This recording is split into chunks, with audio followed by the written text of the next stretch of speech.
네, 저 한국교육개발원 원장 고영서입니다. 반갑습니다. 네, 사실 그 제목이 너무 거창한데요. 우리나라 고등교육 생태계 대전환이라는 그 제목을 받고 오늘 발제를 할 만한 제가 내용을 갖추고 있을까 고민을 하다가 그냥 맡았습니다. 와서 여러분 뵙고 또 그 지방, 저는 특히 이제 지방에 내려가서 여러 가지 그 상황을 살펴보는 게 저한테는 많은 도움이 되기 때문에 그런 좀 이기적인 생각으로 일단 발제를 맡았는데요. 아마 기대하시는 것만큼 그렇게 새로운 내용은 없을 것이라고 미리 말씀을 좀 드리겠습니다. 뭐 다 아시는 바와 같이 그 수도권 집중이 계속되고 있습니다. 왼쪽을 보시면 인구와 GDP 비중이 나와 있는데요. 지금 모두 50%를 넘고 있습니다. 오른쪽 그림은 연령대별로 비수도권에서 수도권으로 이동하는 사람들의 숫자를 보여주고 있습니다. 보시면 20대에서 압도적으로 이 대부분의 수도이동을 차지하고 있습니다. 10대에서 좀 있고요. 오히려 나이가 많으신 분들은 이제 비수도권으로 오히려 반대 방향으로 움직이고 있습니다. 근데 물론 다 아시는 것은 이것은 일자리 때문입니다. 편제보다 편중이 정확한 표현일 것 같은데요. 이 그림에서 오른쪽 그림을 보시면 300인 이상 사업장에 종사하는 사람들의 숫자를 비율로 표시하고 있습니다. 그래서 빨간색이 서울이고요. 주홍색이 경기, 노란색이 인천이고 파란색이 나머지 14개 시도의 비중입니다. 그러니까 14개 시도의 38%밖에 차지하지 못하고 있는 그런 상황을 알 수가 있습니다. 300인 이상 사업장이 왜 중요하냐? 다 아시는 것처럼 임금이 높기 때문입니다. 일단 임금이 높습니다. 그 외에도 여러 가지 근로 조건이 더 300인 미만 사업장보다는 우수한 것으로 알려져 있습니다. 왼쪽 그림을 보시면 300인 이상 사업장의 임금을 100으로 놨을 때 그 미만 규모의 사업장의 임금을 보여주고 있는데요. 훨씬 더 낮은 수준이라는 것을 알 수가 있습니다. 뭐 여러 가지가 이유가 있겠지만 무엇보다도 근본적으로는 이 300인 이상 사업장들이 경쟁력이 높기 때문입니다. 그리고 하나의 예로서 오른쪽에서는 우리나라 R&D 지출에서 이 300인 이상 기업이 차지하는 비중을 보여드리고 있습니다. 보시면 우리나라 국가 전체 R&D가 연간 131조 원이었습니다. 2023년에. 근데 그중에 무려 60%를 이 300인 이상 사업장이 차지하고 있는 것을 알 수 있습니다. 또 대학생 수와 비교하더라도 수도권에 좋은 일자리가 많이 있습니다. 이 그림은 그 고등교육기관 재학 재정학생을 분모해 놓고 그 분자의 300인 이상 사업 종사자들을 계산한 결과인데요. 보시면 수도권에 압도적으로 이 300인 이상 사업장 종사자 수가 많다는 것을 그 재정학생 대비로 봐서도 알 수가 있습니다. 제가 자꾸 이제 기업을 자꾸 얘기하는 이유는 다시 말씀을 드리겠습니다. 이렇게 좋은 일자리가 많다 보니까 학생들이 다 수도권으로 옮겨가고 있습니다. 왼쪽에 있는 그림은 일반대에서 졸업한 사람들이 어디에 취업하고 있는지를 이제 살펴본 것입니다. 맨 아래에 있는 그 파란색 막대가 서울을 의미하고요. 그 위에 주홍색이 경기권을 의미합니다. 경기와 인천을 의미합니다. 보시면 뭐 서울이나 경기는 당연히 서울이나 경기에서 취업을 하게 됩니다.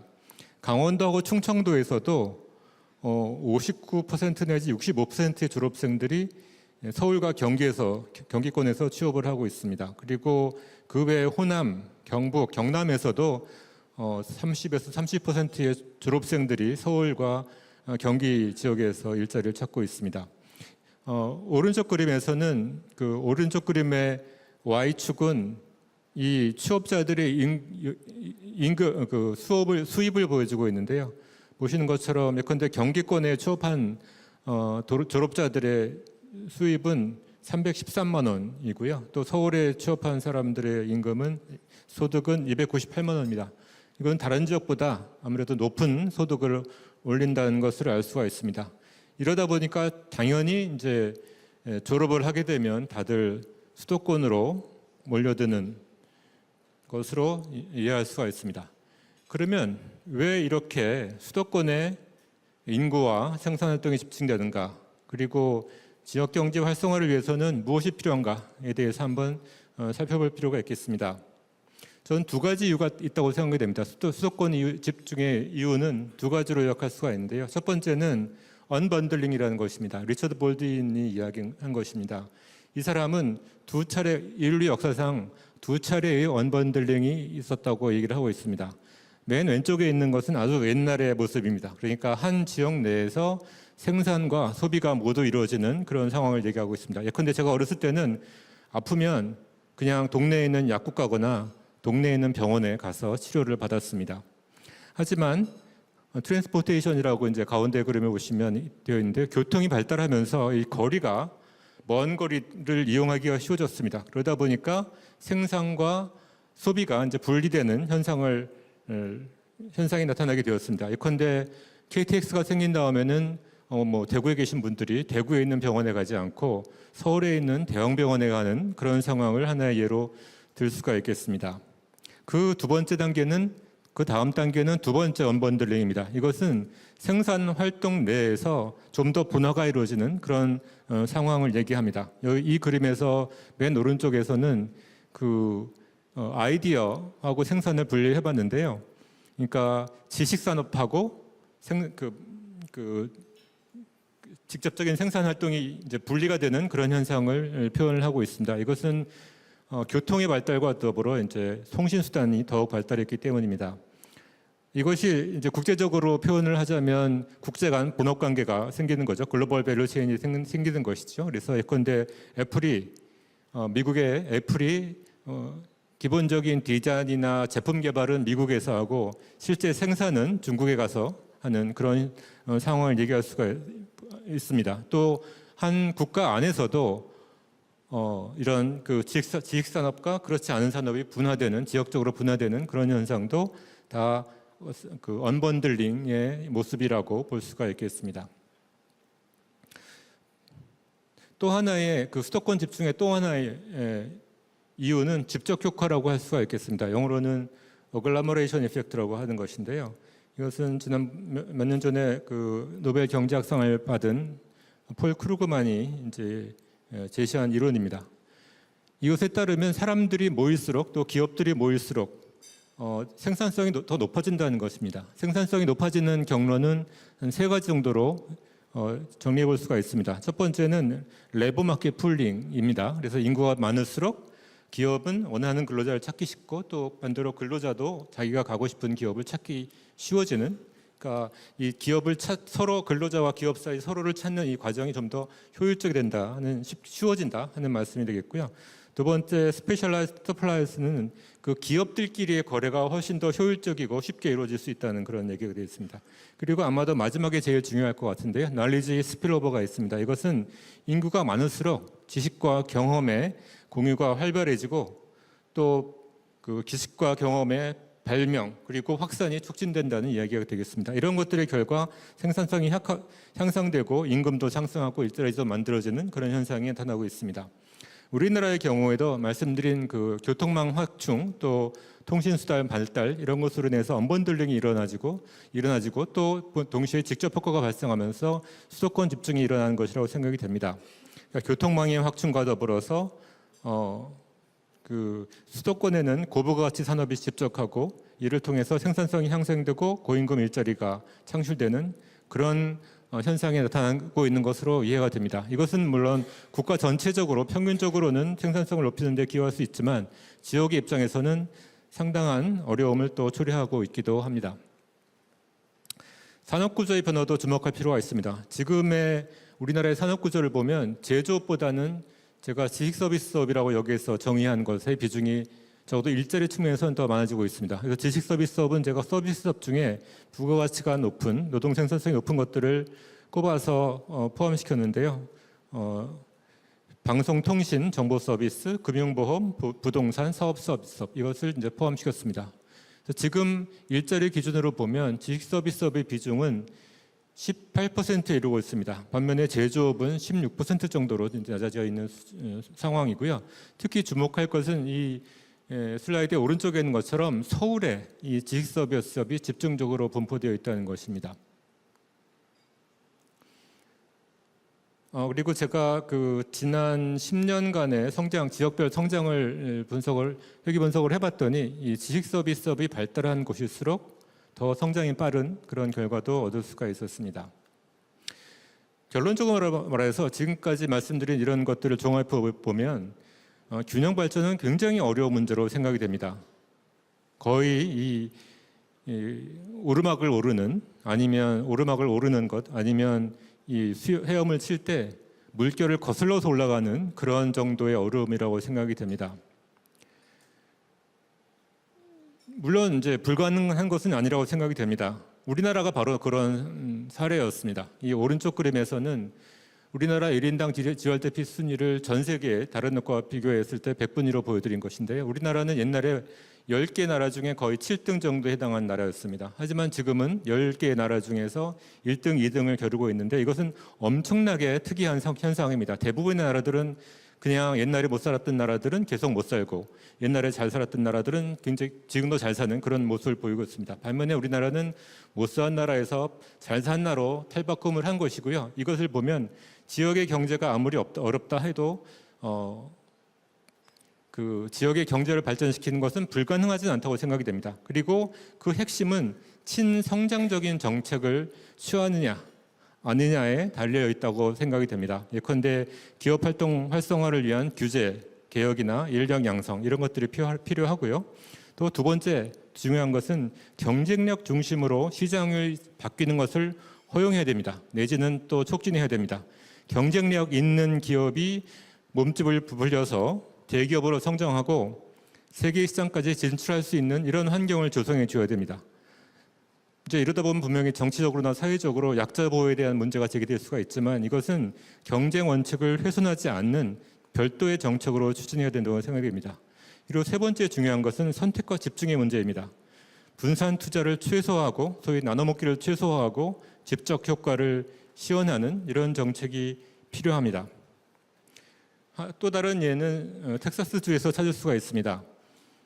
이 맨 왼쪽에 있는 그림을 보시면 2020년부터 25년까지 5년 동안의 GDP의 누적 증가율을 보여드리고 있는데요. 미국 평균이 17.6%였지만 텍사스는 27.7%에 달했습니다. 또 인구 증가율도 다른 지역에 비해서 훨씬 높았습니다. 그리고 최근에 보면 벤처 캐피탈 같은 것들이 이 텍사스에 있는 텍사스 주의 도시들로 몰리고 있습니다. 이것은 단연코 텍사스가 취하고 있는 친기업 정책 덕분입니다. 예컨대 기업에 대한 조세 부담을 엄청 낮춰준다든지 규제를 낮춰준다든지 하는 것들입니다. 또 세 번째는 좀 논란이 있는 상황이지만 기업 지배 구조도 그러니까 대주주의 유리한 쪽으로 바꾸는 모습을 보였고요. 노동시장도 유연하게 만들고 또 인프라도 확충하는 이런 정책을 핀 결과 기업들이 지금 텍사스로 몰리고 있고 그래서 텍사스의 경제가 활성화되고 인구도 늘어나는 모습을 보이고 있습니다. 이런 것에 비해서 우리나라의 모습을 보면 우리 지방정부는 상당히 여건이 불리합니다. 예컨대 첫 번째로 조세와 규제 권한이 중앙정부에 집중되어 있는 것을 알 수가 있습니다. 특히 규제 측면에서 보자면 핵심적인 규제가 소위 덩어리 규제라고 말하는 것이 노동 규제, 토지 규제, 환경 규제 이런 것들인데요. 이런 것들은 다 사실 대부분 중앙정부가 틀어지고 있는 그런 상황입니다. 또 두 번째 중요한 특징은 정치적 결정이 굉장히 어렵습니다. 예컨대 사회적 합의 도출이 굉장히 어렵습니다. 친기업 정책을 핀다는 것은 사실 분배보다는 성장을 중요시한다는 그런 의미가 되겠습니다. 그리고 이 성장과 분배 사이에는 분명히 갈등 관계가 있습니다. 이랬을 때 성장 쪽으로 택하느냐 아니면 분배를 택할 것이냐 이의 선택에 있어서 사회적 합의를 도출하는 것이 어려운 것이 우리의 현실입니다. 또 제가 보면 업적주의나 또 나눠먹기식 투자도 분명히 지방에는 존재를 합니다. 이런 것들이 사실은 지방의 발전을 가로막는 굉장히 중요한 요소라고 생각이 듭니다. 또 세 번째로 제가 언급하고 싶은 것은 인적 자원의 부족입니다. 예컨대 도청 및 시청을 보면 군청도 마찬가지지만 중앙정부만큼 공무원들이 순환보직을 하고 있고 축적 능력의 역량의 축적이 좀 제한되고 있다는 생각을 가지고 있고요. 또 지방에서 두뇌 역할을 해야 될 대학이나 연구기관의 그 역할도 충분하지는 않다는 그런 느낌을 받습니다. 예로 제가 세 가지 기사를 여기 했는데요. 첫 번째, 사회적 합의 노출의 어려움과 관련해서는 모 광역시에서 최근까지도 복합 쇼핑몰이 만들어지지 못했던 그 사정에 대해서 제가 간단한 기사를 여기 했습니다. 기본은 그 지역 상권을 기존에 있는 자영업자들을 보호하다 보니까 이 대형 복합 쇼핑몰을 유치하는 게 정치적으로 힘들었고, 그것이 결국은 도시의 발전을 그만큼 지체시켰던 것이 아니냐라는 비판이 있다는 말씀을 드리겠습니다. 업적주의와 관련해서도 많은 사례를 발견할 수가 있습니다. 여기에 제가 가운데에 있는 것은 새만금 잼버리의 예를 이제 들고 있는데요. 사실은 뭐 이것 외에도 기사에도 있지만 여러 가지 사례를 볼 수가 있습니다. 또 분산 투자의 예는 제가 그 산업부에서 하고 있는 산업 육성 관련된 그 기사를 인용을 해서, 사실 지역 내의 분산 투자의 예로는 예와는 다른 것이지만 아무튼 지역 내에도 분명히 분산 투자가 어떤 정치적 고려 때문에 이루어지고 있는 것이 사실이라고 생각이 됩니다. 결론적으로 지역 경제 활성화를 위해서는 지역 경제 발전이 필요하다는 사실 자체에 대한 사회적 합의가 제일 중요하다고 생각이 됩니다. 또 성장 거점을 구축하고 과감한 규제 개혁도 필수적인 것으로 생각이 됩니다. 너무나 길게 제가 지역 발전에 대해서 얘기를 했는데요. 사실 고등교육도 굉장히 비슷한 거의 미러 이미지의 모습을 발견할 수가 있습니다. 다 아시는 것처럼 우리나라 고등교육의 현실은 뭐 이래저래 우리가 취약하다는 점을 인정할 수밖에 없는 상황입니다. 그 왼쪽 아래 글을 잠깐 제가 설명을 드리자면, 재정 투자가 부족한 것이 사실입니다. 절대적으로 부족한 것이 사실이지만, 또한 또 중요한 문제는 성과에 대한 보상도 미흡한 것이 저는 문제라고 생각이 됩니다. 예컨대 대학 내를 보면 평등주의적인 연봉체계 때문에 우수한 연구 실적을 보이는 교수에 대해서 차별적으로 보상하는 것이 우리나라에선 거의 불가능하다고 합니다. 예컨대 제가 있던 미국에서 공부할 때를 보면 교수들 간의 그 연봉 차이가 엄청나게 크고요. 과학 사이에도 굉장히 큽니다. 그러니까 돈을 잘 버는 뭐 공대나 이런 데는 굉장히 높고, 돈을 못 버는 인문학 쪽은 불가피하게 이제 연봉이 작은 그런 모습들 볼 수가 있습니다. 이렇게 차이가 없다 보니까 굳이 열심히 연구하지 않아도 큰 문제가 없는 것이 현재 우리나라의 대학의 모습이 아닐까 생각을 솔직하게 하게 됩니다. 재정 투자 미흡에 대해서는 제가 아까 말씀을 드렸으니까 생략하겠습니다. 단지 역시 두 번째 문단을 보시면 구조개혁이 늦춰지면서 있는 돈마저 제대로 효율적으로 쓰지 못하는 이런 현상도 분명히 지적이 되어야 한다고 그렇게 생각을 합니다. 경쟁력이 있는 대학, 그것이 국립대학이든 사립대학이든 경쟁력을 중심으로 자원이 모여야 되는데 다 이렇게 분산되다 보니까 사실 효율적으로 이 투자가 안 이루어지는 것도 분명히 지적되어야 될 문제라고 생각입니다. 그리고 이제 특히 좀 강조하고 싶은 것은 거버넌스의 문제입니다. 특히 대학의 외부, 그러니까 교육부와 대학의 관계에 있어서 중앙집권적이고 관리적인 거버넌스가 우리 대학의 발전을 가로막는 중요한 요인이라고 생각을 합니다. 정부는 정말 규제를 많이 하고 있습니다. 대학에 대해서. 또 재정 지원 사업이라는 것도 어떻게 보면 지원을 한다는 것이지만, 또 한편으로는 대학의 자율성을 막는 굉장히 중요한 요소라고 생각이 됩니다.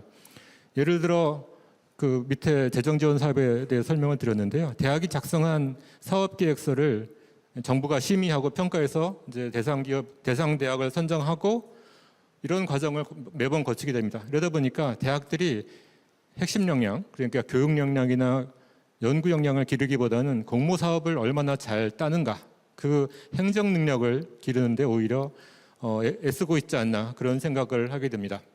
그래서 결론적으로 대학의 경우에도 쉽지 않은 문제입니다. 사회적 합의가 무엇보다도 전 필요하다고 생각이 됩니다. 경쟁력 중심으로 갈 것인지 아니면 그냥 분산 투자, 나눠먹기 하는 식으로 할 것인지에 대한 분명한 사회적 합의가 필요하고, 정말 그게 경쟁력 중심, 우리나라 고등교육의 경쟁력을 높이는 것이 제일 중요하다 하면 그쪽으로 가야 된다고 생각이 됩니다. 경쟁력도 높이면서 또 나눠먹기도 하는 것은 양립 불가능한 두 가지의 별도의 목표라고 생각이 됩니다. 두 번째는 구조조정이 이루어질 때 경쟁력 있는 대학 중심으로 되어야 된다는 것입니다. 그것이 사립이든 아닌 국공립이든 상관없이 경쟁력 있는 대학에게 그 모든 재원이 집중될 수 있는 그런 구조를 만들어야 된다는 생각이 들고요. 세 번째는 규제 개혁을 과감하게 하고 재정 지원 방식도 지금과는 다른 방식으로 바뀌어야 된다고 생각이 됩니다.